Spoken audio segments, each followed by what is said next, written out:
Well, we're delighted there's been so much interest in our whisky.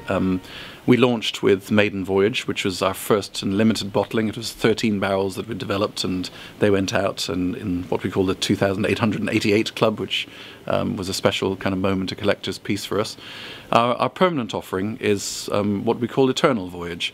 Clearly, setting off from the island around the world and hoping that it'll be greeted and enjoyed everywhere that it goes. It's a special whisky that we're very proud of, and the story behind it is that we worked with our distilling partners, and we started by saying we would like the very best whisky they produce already. We want to be incredibly proud of the fundamental whisky that we've got. And then we spent quite some time, a matter of years, sampling and tasting and talking to make sure that we could invest that whisky with a real signature of the island, something that only this island could impart to that whisky. And the way it's worked out is quite interesting. In the trade, there are these things called third fill barrels, which nobody's ever going to tell you about because they're knackered old things that nobody really wants to say their whisky is made in.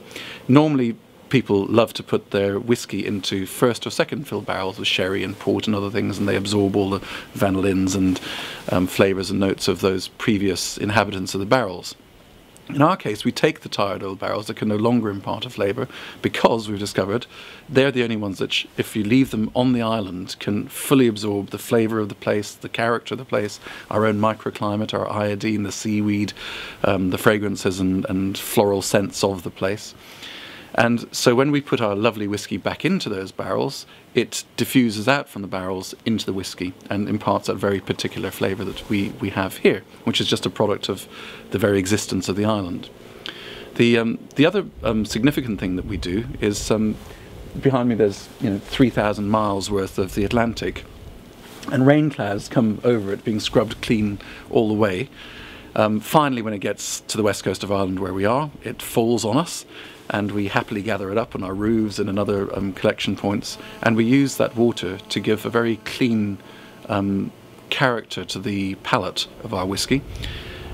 So our very own rainwater is used to reduce it from cask strength to bottling strength. So between the third fill barrels, the use of the rainwater, and also the presence of pochine. It's sometimes a controversial dimension, this, because pochine was an illicit spirit in Ireland, still is actually, made from either potatoes or malted barley, and somewhere between 65 and 90% alcohol by strength. We actually have that for a year in our third fill barrels before they come to the island, and if there's a kind of a zest or a life and an energy to our whisky, it comes from that dimension as well. So between the pochine presence, the barrels living on the island, the rainwater coming down, and then finally our very own hand-blown mooring buoy bottles, which are a kind of signature from the buoys that used to sit in the waters around here, and to which boats would be tied up. And we make our hand-blown bottles with a bit of sand from our own shores.